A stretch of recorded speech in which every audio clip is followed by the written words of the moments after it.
Bismillahirrahmanirrahim.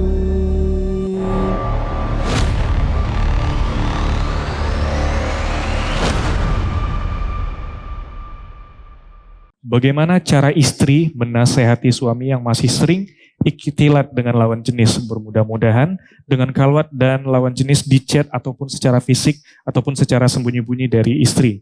Dan apalagi juga suka melihat wanita-wanita lain melalui HP mereka ataupun di jalanan. Dan sehingga berkali-kali terjerumus pada fitnah wanita. Dan serta bagaimana cara mengembalikan kepercayaan kepada suami setelah berkali-kali dikhianati. Tafadhol Ustaz. Ya, nanti kita akan jawab itu tentang masalah bagaimana istri menasihati suami dan sekaligus bagaimana bisa memaafkan suami yang sudah berulang kali selingkuh ya.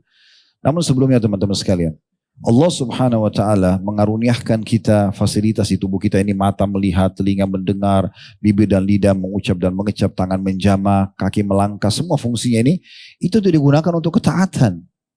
Bukan untuk kemaksiatan. Mata ini untuk lihat yang halal, bukan untuk melihat yang haram. Telinga untuk mendengar yang halal, bukan untuk mendengar yang haram. Tangan menjamah yang halal dan menikmati dan bukan menjamah yang haram. Kemaluan, kaki, semuanya ini sama. Sumber penyakit daripada perselingkuhan rumah tangga karena matanya, gitu kan? Suka melihat hal yang haram. Kapan dia sibuk nonton cuplikan haram, maka kalau dia lihat itu, misalnya kalau dia laki-laki, dia lihat ini perempuan, maka dia akan anggap remeh istrinya nanti, karena yang dia bandingkan di sini. Dan orang tampil di media harus tampil optimal mungkin, gitu kan? Harus maksimal dia, sehingga seprima mungkin, sehingga akhirnya dia bisa menarik. Kalau enggak, orang nggak nonton kan gitu. Dia pakai baju yang paling seksi, dia pakai sisir rambutnya yang paling bagus. Memang itu pasti indah. Film-film, pasti dia datangkan artis-artis yang hebat kan gitu. Yang ganteng, yang hebat, yang aktor ya. Kemudian yang perempuan juga sama, memang begitu. Film-film porno sama. Kalau datangkan orang-orang yang jelek, orang gak nonton gitu kan. Nah yang sudah begitu. Oleh karena itu Islam datang menyuruh. Allah berfirman dalam Al-Quran. Wa qul lil mu'minin yaghuddu min absarihim. Hai Muhammad, katakan kepada kaum laki-laki mukmin agar mereka menurunkan pandangan mereka. Itu juga sebaliknya. Allah mengatakan qul lil mu'minati yaghuddna min absarihin. Dan diikuti dengan ayat wa yahfadna furujahun. Maka harusnya juga katakan hai Muhammad kepada para wanita mukminah menurunkan pandangan mereka dari yang haram dan menjaga kemaluan mereka. Laki-laki dan perempuan sama. Ternyata dalam ayat ini Allah hubungkan antara mata dengan kemaluan. Katakan kepada mereka, turunkan pandangan dari haram dan menjaga kemaluan mereka. Apa korelasinya? Karena dengan melihat dulu baru kemaluan terganggu. Kan gitu. Jadi stop, tutup itu. Gak usah kita nonton lagi. Nonton cuplikan ceramah, ada terlintas lewatin saja gitu kan. Karena sekali kita buka, kita akan selalu penasaran kan gitu. Nah ini menjadi masalah ini. Sehingga akhirnya tidak pernah puas dengan pasangan. Pastikan teman-teman, kalau kita sudah biasa menurunkan pandangan kita dari yang haram, kita akan sangat menikmati pasangan kita. Karena bagi kita dia yang tercantik, dia yang tergagah kan gitu. Otomatis. Karena tidak ada perbandingannya. Tapi kalau kita sering cuplikan, kita jadi perbandingan. Bagaimana dengan di jalan satu? Jalan kan tidak tiap hari di jalanan. Yang berpengaruh sekarang ini handphone. Orang kamar mandi bawa handphone, orang di ranjang bawa handphone. Selalu nonton, lihat kan. Oleh karena itu harus hati-hati. Pasti menarik. Gak mungkin tidak menarik. Kalau tidak menarik kita gak akan nonton kan. Jadi kita harus berhenti di situ dulu. Itu poin. Ya. Dan Nabi SAW sudah mengatakan kalau sampai pun ada orang terkena fitnah lawan jenisnya. Dalam sebuah riwayat yang sahih Nabi SAW pernah lewat dengan para sahabat. Ada terlintas seorang wanita. Lalu Nabi SAW langsung ke rumah beliau bersama para sahabat. Kemudian beliau interaksi biologis dengan salah satu istri beliau lalu keluar. Dalam kondisi beliau sudah mandi. Terlihat kalau beliau habis selesai melakukan biologis. Lalu beliau mengatakan kepada para sahabat. Siapapun di antara kalian yang melihat wanita yang tidak halal bahwa dia di luar rumahnya. Dan itu terpengaruh bagi dia. Kembali pada istrinya. Karena istrinya memiliki apa yang dimiliki oleh wanita tersebut. Kan cuma beda casing kan gitu. Ya. Beda paras wajah, beda rambut. Tapi kemaluannya sama aja. Kan, ujungnya sama aja. Cuma setan menghiasi begitu. Mirip dengan makanan-makanan gitu kan. Variasinya. Sebenarnya makanan. Semua masing-masing punya vitamin, punya kebaikan-kebaikan. Walaupun ada kadang-kadang makanan yang kurang sehat. Tapi seperti itulah. Oleh karena itu teman-teman sekalian. Yang harus diperbaiki yang pertama dari masalah perselingkuhan itu masalah mata. Melihat yang haram ini gitu kan. Terbiasa dengan itu. Begitu juga dengan pendengaran, dan pendengaran lebih kecil persentasenya, mata yang paling besar. Nah, kemudian kadang-kadang kan orang yang habis lihat, dia tertarik. Mulailah mau komunikasi, mulailah mau kenalan, mulailah begini dari media sekarang. Jadi hilangkan ini insya Allah. Itu dulu.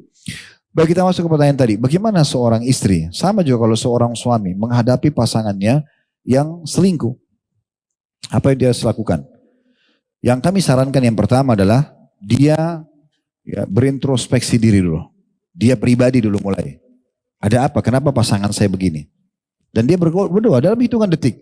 Alhamdulillah wassalatu wassalamu ala rasulillah. Kita puji Allah, baca salawat kepada Nabi SAW lalu mengatakan, ya Allah, kalau seandainya perkara ini, ya kejadian perubahan sikap pasanganku ini, atau terjadi perbuatan ini adalah kesalahanku atau dosaku, maafkan aku ya Allah.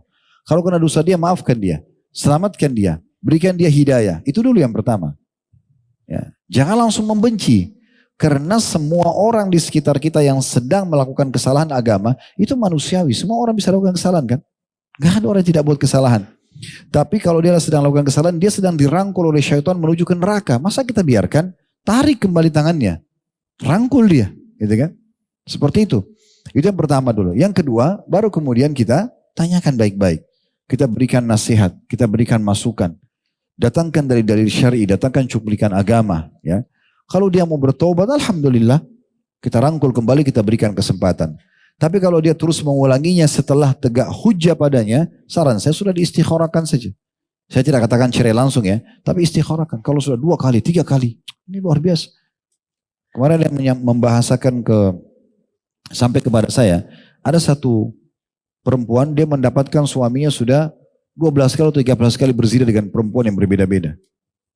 Apa yang harus dilakukan? Selalu dinasihatin malah kasar, malah memukul istrinya. Nah, ini aneh sekali. Kalau seperti ini gak usah tinggal sama laki-laki begitu.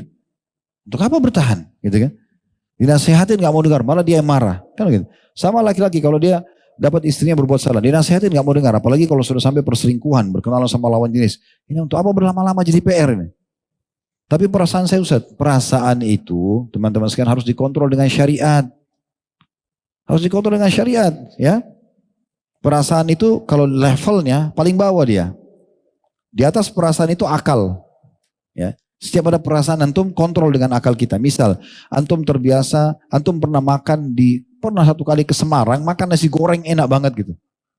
Perasaan kita selalu merindukan makan itu kan. Itu kan perasaannya. Sekarang hadapkan dengan akal kita. Kita lagi di Jakarta sibuk kerja. Ini masuk akal gak sih kalau saya ke Semarang hanya makan nasi goreng? Nanti akal akan bilang, gak usah nanti aja. Itu kita gitu dalam diri kita sendiri ya. Nah akal ini dikontrol oleh syariat. Nanti halal haramnya di situ. Nah begitu. Tidak boleh dia lost control begitu saja. Karena perasaan pernah suka sama lawan jenis dulu sebelum nikah. Oh saya selalu merindukan dia. Itu perasaan. Tidak boleh, harus dikontrol dengan akal. Ini mungkin sudah jadi istri orang. Mungkin suami orang. Pergaulannya haram. Tidak boleh dalam agama. Syariat mengontrol nanti. Nah begitu. Baru bisa baik.